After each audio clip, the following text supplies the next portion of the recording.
하나님 아버지의 말씀 읽고 같이 말씀 나눕니다. 말씀은 창세기 3장 15절의 말씀입니다.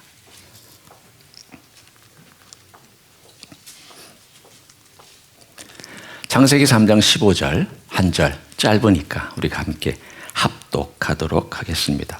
3장 15절의 말씀 같이 읽습니다. 시작. 내가 너로 여자와 원수가 되게 하고 네 후손도 여자의 후손과 원수가 되게 하리니 여자의 후손은 내 머리를 상하게 할 것이요 너는 그의 발꿈치를 상하게 할 것이니라 하시고. 아멘.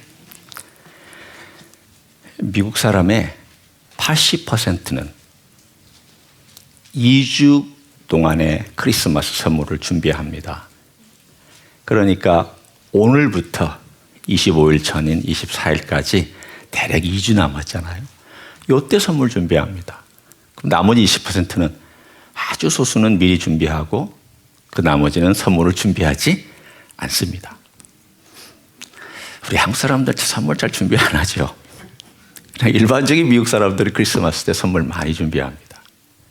그런데 그 80% 중에 50%는 크리스마스 이브날 그것도 저녁 때가 돼야 선물을 준비합니다.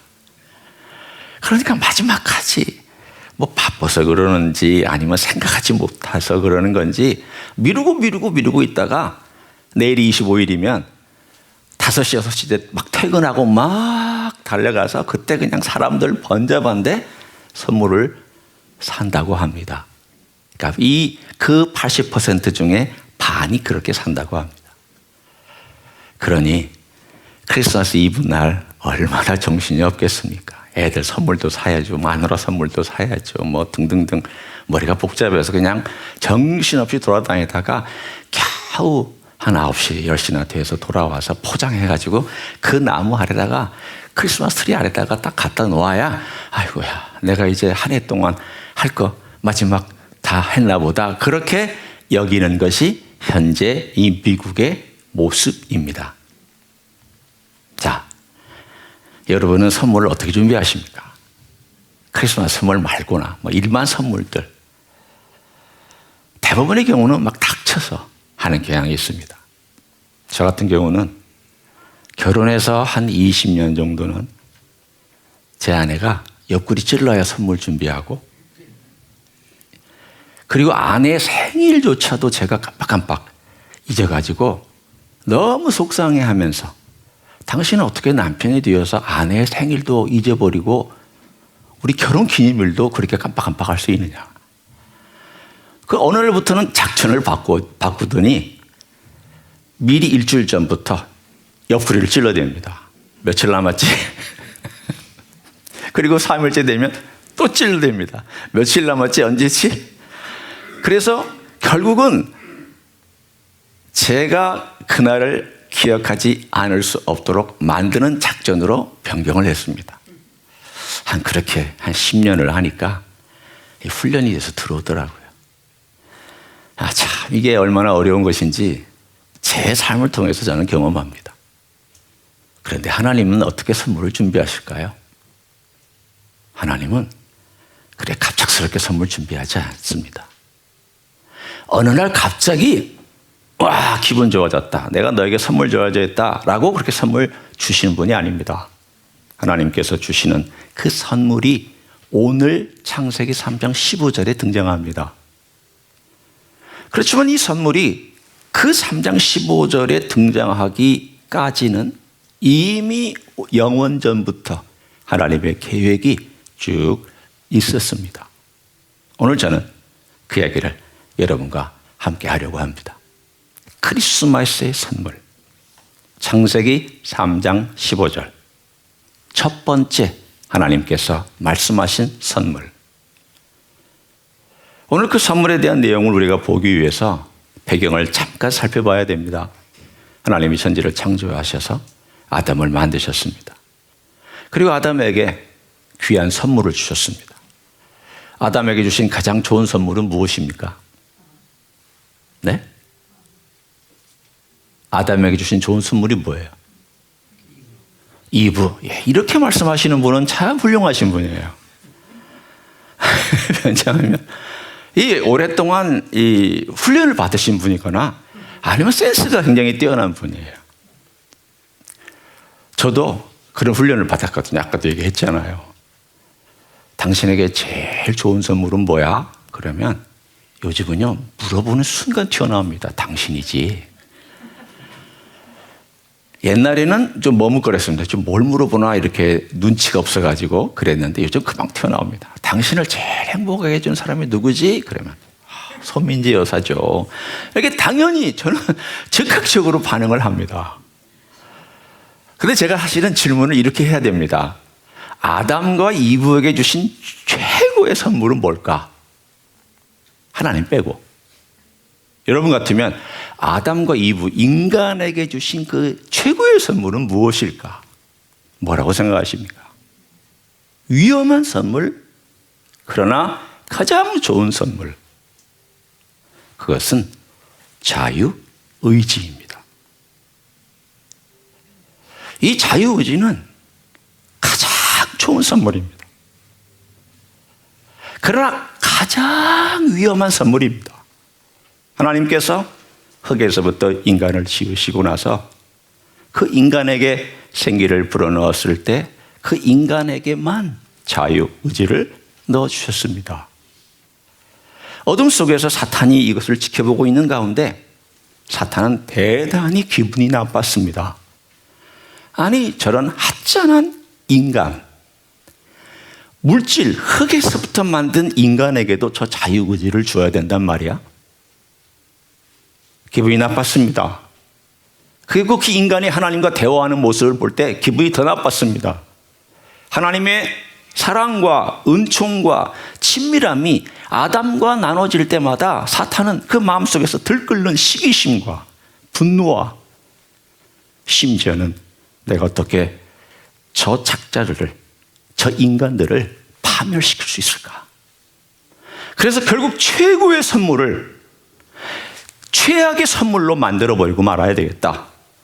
그래서 어느 날 이브가 혼자 있을 때, 아담은 일 때문에 바빴던 것 같아요. 이브가 혼자서 동산을 거닐다가 그 호기심 때문에 선악과가 있는 그 앞에서 얼쩡얼쩡 왔다 갔다 할 때 거기에 사탄이 뱀의 모습으로 나타나서 하와에게 말을 겁니다. 그 말을 걸 때에 그 자유의지를 건드립니다. 하나님이 이 동산에서 너희들에게 막아 놓은 것이 있지 않느냐? 너희에게 자유의지를 줬는데 하지 못하게 하는 것은 뭔가 하나님에게 문제가 있는 것이 아니냐?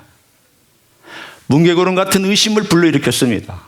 그랬더니 하와가 대뜸 이렇게 얘기를 합니다. 하나님이 그 먹지도 말고 만지지도 말라고 과장해서 부풀려서 그 뭉게뭉게 일어나는 의심을 확 하고 터뜨립니다. 갈고리에 걸렸습니다.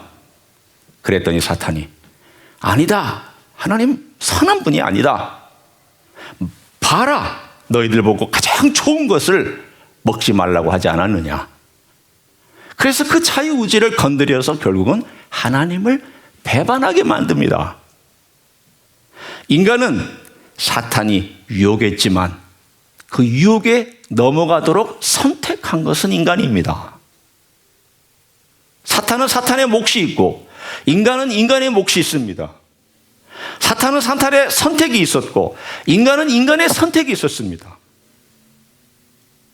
결국은 인간은 자유의지를 가지고 하나님 아닌 쪽을 선택했습니다. 자유의지를 가지고 하나님을 섬기지 않는 쪽을 선택했기 때문에 그 고통스러운 결과들이 오늘 본문에 우리가 읽지 아니한 전과 후에 쭉 하고 나열되어서 등장합니다. 우리는 그것을 죄라 얘기를 합니다. 죄가 들어와서 하나님과 인간 사이를 분리했고 인간과 인간 사이를 분리하고 결국은 그 사탄의 모든 꾀임에 따라서 걸어가도록 만들어 놓은 길을 한 걸음 한 걸음 한 걸음 걸어가는 이야기. 그게 창세기 이야기의 일부입니다.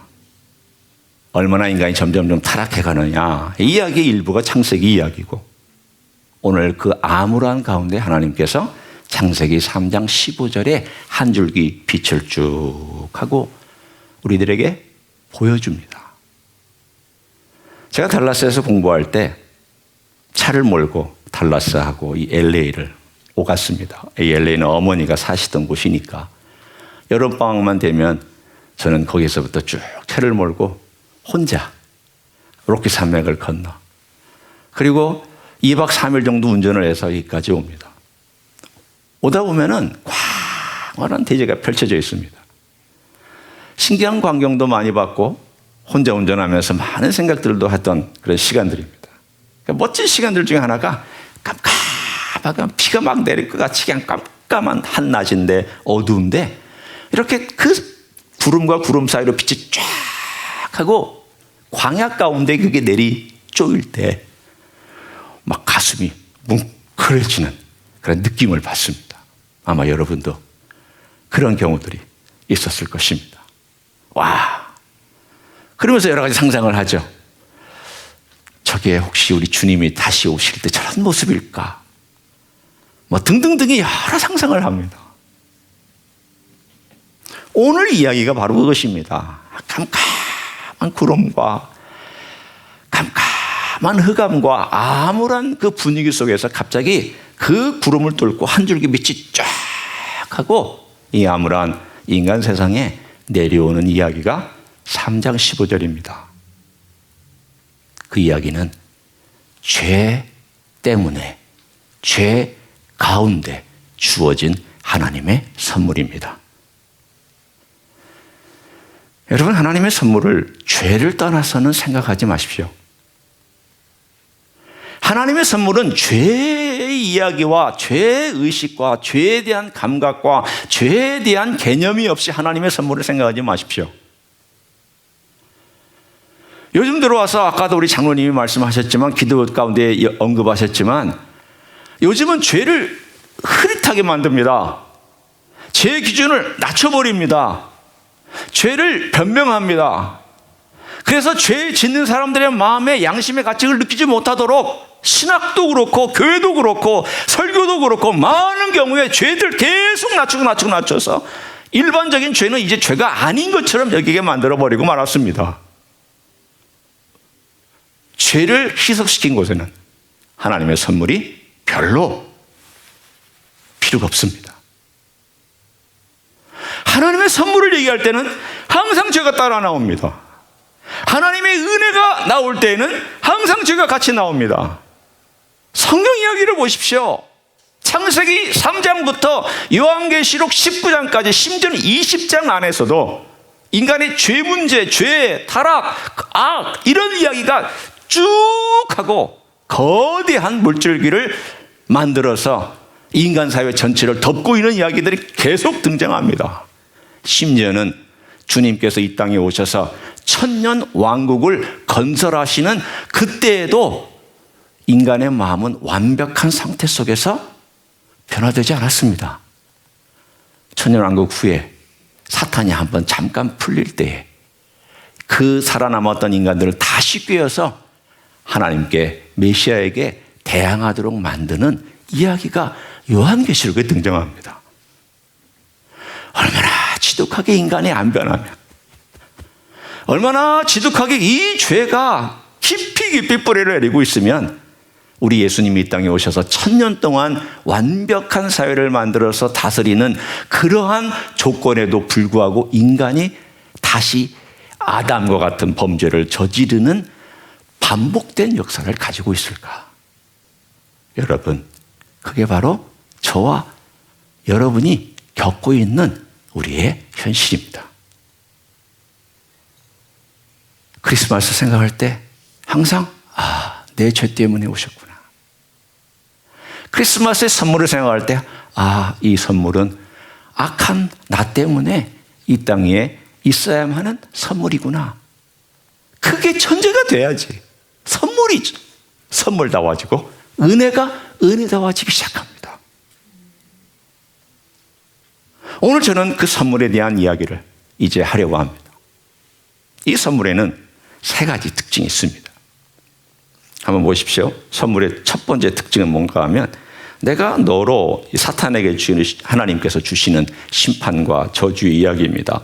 여자와 원수가 되게 하고 내 후손도 여자의 후손과 원수가 되게 하리니 라고 나옵니다. 여기 여자의 후손이라고 나와 있는 이 여자의 후손, 이 후손이라는 단어는 보통 offspring, 영어로 말하면 offspring 혹은 seed 이런 단어를 씁니다. 그러니까 씨라는 단어예요. 그런데 이 후손은 일종의 여러 후손들이 있을 수 있고 한 후손이 있을 수 있습니다. 그러나 분명한 것은 하나님께서 사람이라는 것을 말씀해 주셨습니다. 첫 번째 중요한 것은 하나님의 선물은 사람입니다. 조직 아닙니다. 시스템 아닙니다. 화려한 권력도 아니요. 멋진 재능을 가진 그러한 어떤 나라와 혹은 회사도 아닙니다. 하나님께서 약속하신 그 대상은 사람입니다. 사람이 선물입니다. 여러분, 사람이 문제를 일으키지만 동시에 사람이 문제를 해결하기도 합니다. 어느 한 회사가 잘 되는 걸 보면 사람이 그 안에 준비되었을 때 되고 사람이 세워지면 그 회사나 그 교회나 그 가정은 제대로 세워집니다. 나라 보십시오. 아무리 제도를 잘 만들어 놔도 사람이 타락하거나 부패하면 그 제도 얼마든지 자기의 이익과 자기의 가정을 위해서 이기적으로 사용될 수 있습니다. 사람이 중요합니다. 사람이 항상 핵심입니다. 왜 복음이 이 땅에 들어와서 우리들의 마음속에 들어와서 사람을 변화시키려고 주님께서 역사하시느냐? 네가 내 관심사다라는 겁니다.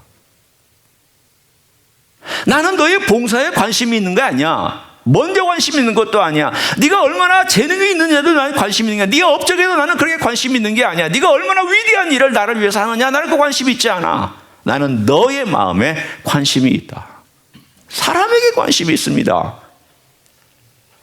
여자가 뱀의 유혹을 받은 것에 대해서 하나님은 뭐라고 말씀하셨냐면 여자의 후손이 너를 파멸시킬 것이다라고, 사람을 통해서 멸망이 이 땅에 온 것을 사람을 통하여서 구원하시겠다고 사람을 통한 구원을 약속하셨습니다. 왜 하나님이 성육신을 하셔야만 했느냐? 오늘 본문에 나옵니다. 왜 성육신은 반드시 있어야 된 머스트였느냐? 하나님께서 창세기 3장 15절에 타락한 다음에 바로 말씀하시기를 여자의 후손, 씨드라고 말씀하셨기 때문입니다. 여러분, 성육신을 생각해 보십시오. 왜 하나님이 이 땅에 인간으로 오셔야 됐는가에 대한 메시지가 이미 창세기 3장 15절에 등장하는구나. 메시아가 왜 인간이셔야만 하는지가 이렇게 등장하는구나. 이게 첫 번째 창세기 3장 15절의 메시지입니다. 두 번째는 여자의 후손과 네 후손 사이에 긴 갈등이 있을 것이라고 말하는 내용입니다. 이것은 우리가 흔히 얘기하듯 여자분들이 뱀을 보면 막 무서워서 난리치는 그런 얘기가 아니에요. 물론 그것도 일부분 들어있을 수 있지만 여기서 가장 중요한 것은 여자의 후손과 뱀의 후손, 특별히 너와 이렇게 얘기했습니다. 15절 보십시오. 내가 너로 여자와 원수가 되게 하고 내 후손도 여자의 후손과 원수가 되게 하리니 여자의 후손은 내 머리라고 되어 있습니다.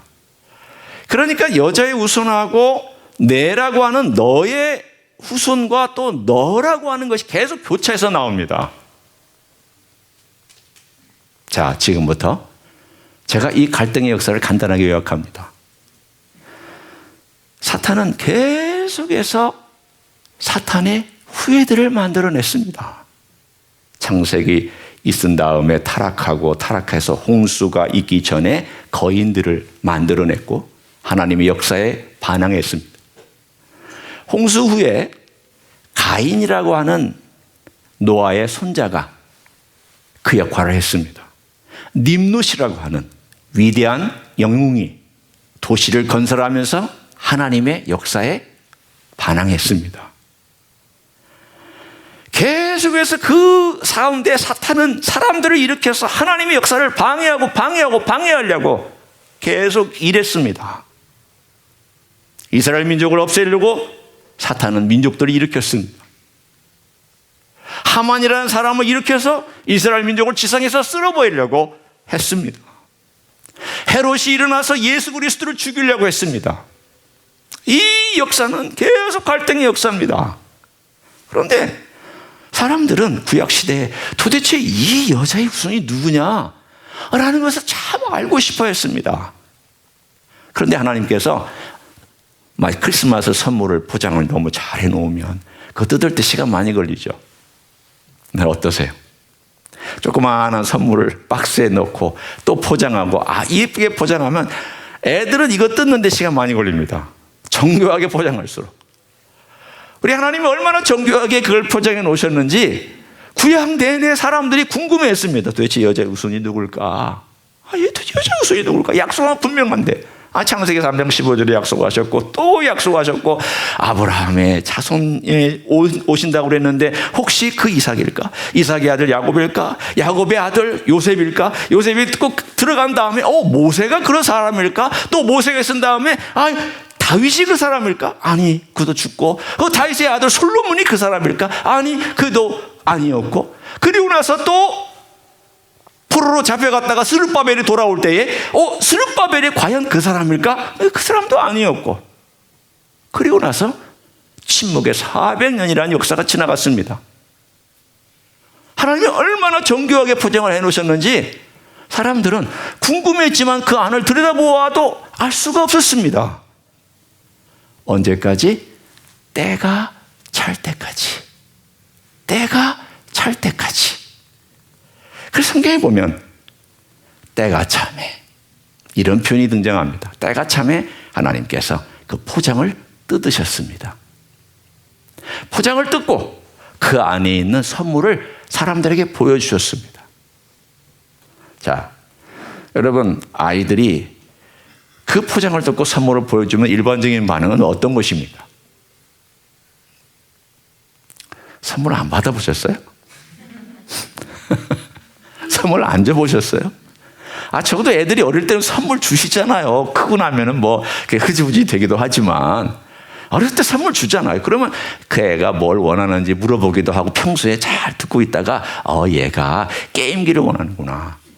그러면 게임기를 사주고 또 애가 자동차 운전하는 자동차를 원하면 지금은 요즘은 그런 것보다 훨씬 더 뛰어난 것이 나오지만 제 때는 그랬단 말이에요. 제가 아이를 키울 때는 이렇게 움직이는 장난감이나 게임기 같은 것들이 최고의 선물이었어요. 그걸 잘 듣고 있다가 크리스마스 때 선물해 줘야지. 그러고 나서 선물을 잘 이렇게 해주면 이 아이가 이걸 딱 여는 순간 내가 원하는 걸 얻었다고 그렇게 반응합니다. 이런 경험이 없는 분은 참 어떻게 살았어요? 인생이 재미없잖아요. 그런데 하나님께서 막상 포장을 이렇게 뜯어서 보여줬는데 아무도 감탄한 사람이 없었어요. 아무도 감탄을 안 했어요. 왜 그런 줄 아세요? 너무 위장을 잘하고 오셨거든요. 퍼펙트하게 위장하고 오셨어요. 어떻게? 완전한 인간으로 오시니까 사람들이 이렇게 위아래를 쭉 보더니 그리고 출신이 나사렛 출신이라는 걸 알더니 무슨 메시아가 나사렛에서 나올 수 있느냐. 그 엄마도 아빠도 우리가 알지 아니하냐. 그 형제들과 동생들도 우리가 알지 아니하냐. 아무도 예수님을 메시아로 받아들이질 않았어요. 기적을 행해도 좀 지나고 나면 그 기적을 이렇게 받아들였단 말이에요. 그걸 요한복음 1장에서는 이렇게 말해요.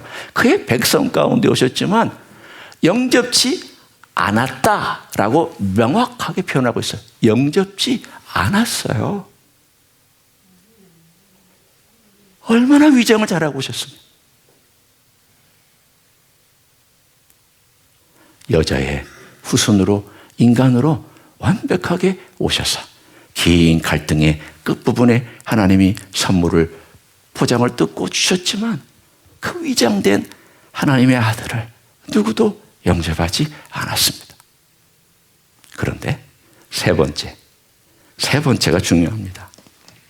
세 번째가 뭐냐면 15절 하반부에 있는 내용입니다. 여자의 후손은 내 머리를 상하게 할 것이요 너는 그의 발꿈치를 상하게 할 것이니라.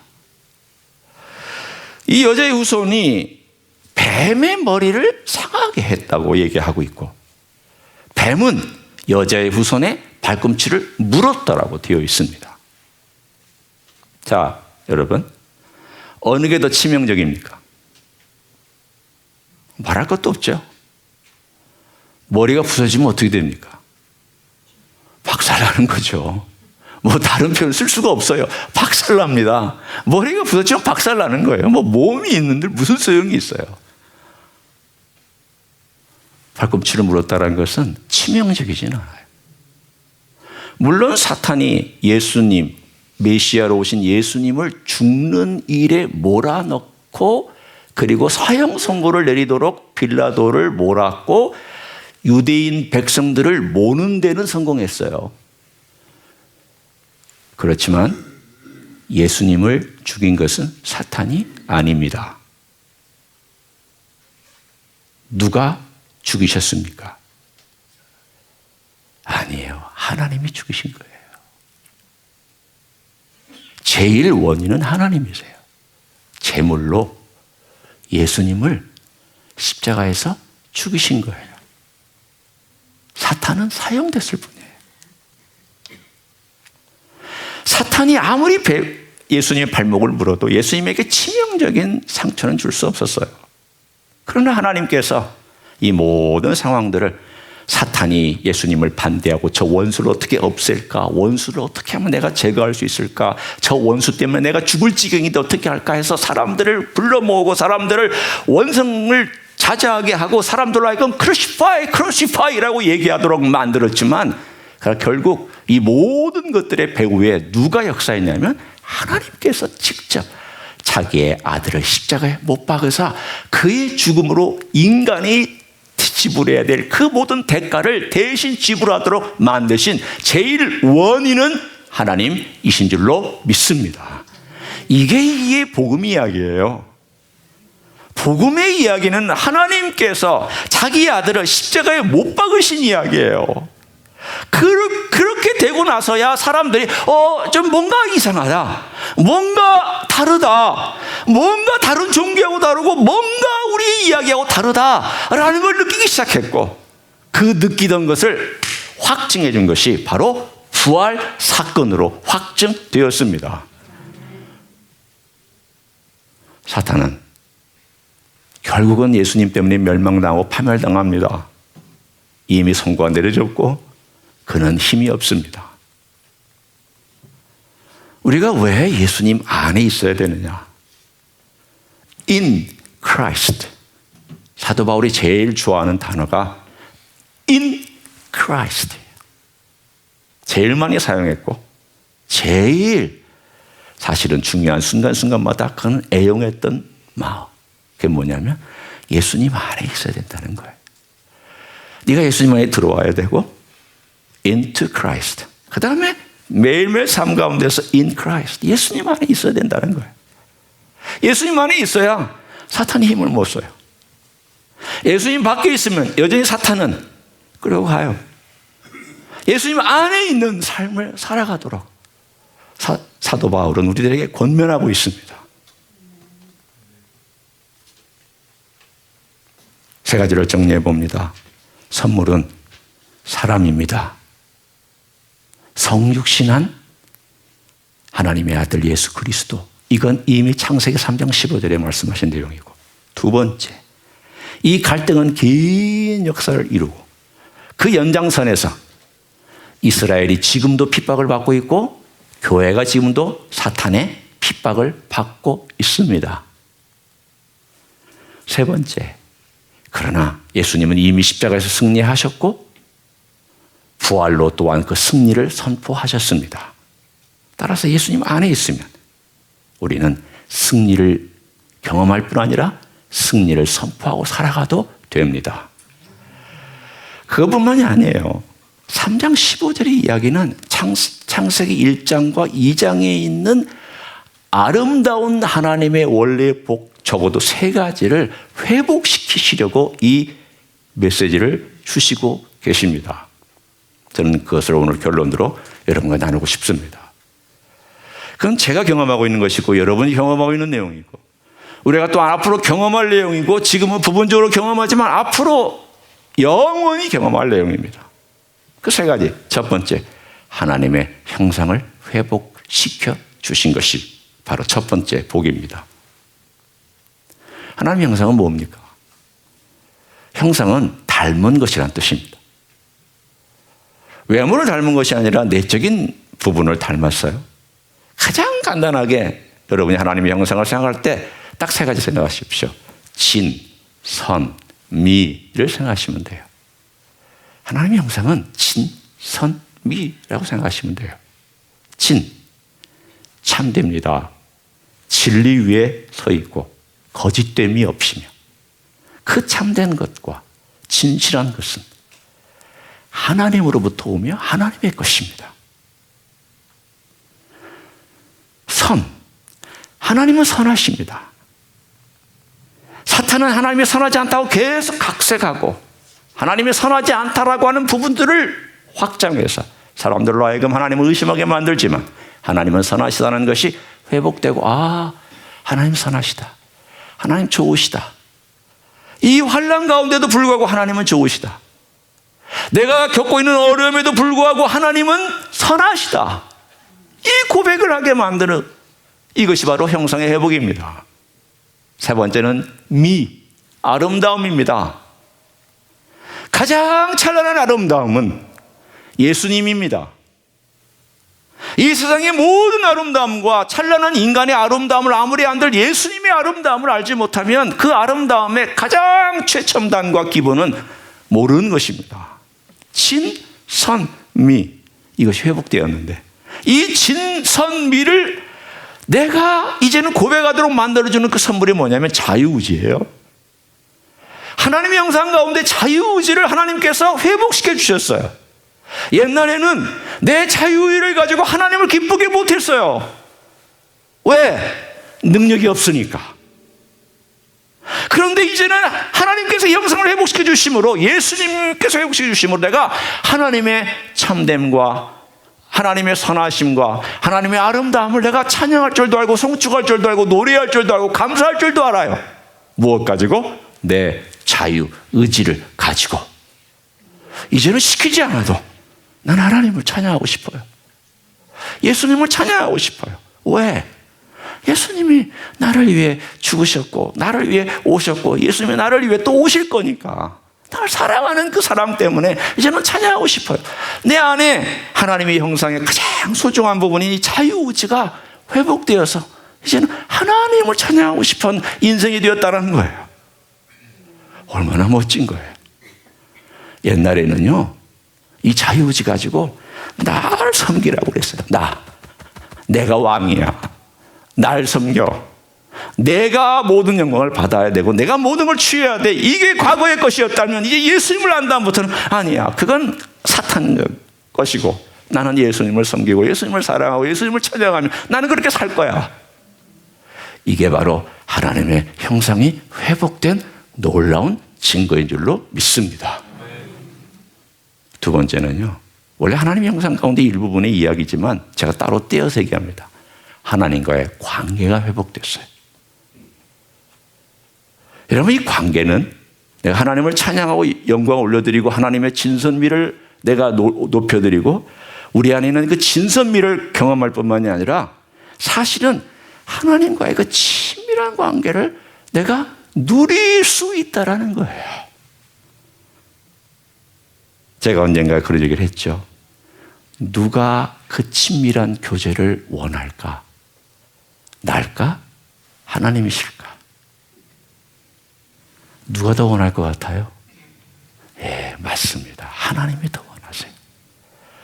왜 하나님이 아들을 보내셨느냐? 왜 인간이 타락한 직후에 이 메시지를 그냥 막 준비하신 것처럼 탁 하고 터뜨려 주셨느냐? 사랑하니까. 그 친밀한 교제를 회복시키고 싶으니까. 내 딸을, 내 아들하고 어려운 문제가 생겨서 갈등하고 난 다음에 그걸 빨리 회복시키는 마음이 부모가 더 강할까? 자식이 더 강할까? 여러분 어떻게 생각하세요? 부모가 더 강해요. 자식은요? 뭐 그러시든지. 그리고 얼마나 용감하게 자기 마음대로 살아가는지 몰라요. 누가 숙이고 들어가냐면 제가 숙이고 들어가요. 아니 내가 내 돈으로 키워. 내 정성 다했어. 내 이 땀 흘렸어. 아니 엄마는 밤새 젖 먹이느라고 애쓰고 수고하고 그냥 노심초사하고 나쁜 짓 할까봐 나쁜 데 갈까봐 그냥 마음 졸이는데 커가지고는 이제 하는 일이 조금만 기분 나쁘면 떡하니 등 돌리고 앉아있고 그런데 나중에 가서 등 두드려주고 등 돌리라고 얘기하는 먼저 가서 이니셔티브를 취하는 사람을 보면은 부모예요. 부모. 자식 이길 수가 없어요. 자식 이기는 부모는 안 돼요. 그 좋은 부모 아니에요. 자식한테 져줘야 돼요. 미안하다. 혹은 이야기 좀 하자. 이게 부모잖아요. 하나님이 우리에게 주시려고 하는 게 그거예요. 내가 너에게 좋은 걸 주고 싶다. 대화 좀 하자. 돌아와라. 내 아들 줄게. 내 아들을 선물로 줄게. 아들을 믿으면 그 안에 있으면 나하고 다시 아담과 내가 가졌던 그 친밀한 교제를 관계를 누릴 수 있잖아. 얼마나 좋아요. 저는 이 땅에서 죄송해요. 양해하고 들으세요. 금, 은, 보화 별로 부럽지 않아요. 명성도 별로. 그럼 과거에 제가 한국에서 목회할 때 얘기했어요. 큰 교회, 좋은 이런 것들, 사이즈, 이런 것들은 제가 한국에서 목회할 때 제가 막 경쟁심과 가지고 싶은 것들 때문에 가졌던 건데 한참 시간이 지나고 나서 그게 무슨 의미가 있느냐? 그게 나에게 무슨 의미가 있느냐? 내 삶은 하나님과 교제하는 가운데 기쁨을 누리는 것. 그것이 가장 멋진 것인데. 여러분, 두 번째는 하나님과의 친밀한 교제의 회복이에요. 세 번째는 창세기 1장 2장에 나오는 것처럼 번성하고 땅에 충만하라. 풍성한 삶을 주셔요. 예수님 안에 있음으로 누리는 가장 큰 것 중에 하나가 복을 누리는 삶이에요. 그게 하나님께서 주신 우리 삶과 주신 것들이에요. 하나님의 형상이 회복되고 하나님과의 관계가 치밀함이 누려지고 그리고 하나님께서 주신 그 복들. 그런데 그 복은 창세기 1장과 2장에 있는 복보다 더 멋지게 회복된 복이에요. 결론을 얘기합니다. 여러분, 회복은 원래 있던 것을 돌이키는 것을 회복이라고 해요. 그걸 restoration이라고 얘기를 해요. 그런데 엄밀한 의미에서 우리 주님께서 이 땅에 오셔서 준 건 회복이 아니에요. recreation이에요. 새로운 창조, 재창조예요. 새롭게 창조해 주신 거예요. new creation 일 뿐이 아니라 recreation이에요. restoration 정도가 아니에요. restoration 정도는 과거 에덴 동산의 수준으로 돌아가는 건데 주님께서 해주신 것은 에덴 동산의 수준으로 돌아가시는 게 아니라 에덴 동산에 있었던 그 원리보다 더 뛰어난 것들로 우리를 채워주시기 위한 new creation인 줄로 믿습니다. 그게 주님께서 이 땅에 우리의 선물로 사람으로 오신 이야기예요. 성탄절은 그 이야기로 가득 차 있어요. 저는 여러분이 이 놀라운 창세기 3장 15절의 메시지가 여러분의 삶의 메시지가 되고 여러분 주변에게 전달되는 메시지가 되는 축복이 임하시기를 예수님의 이름으로 간절히 축원합니다. 기도하시겠습니다.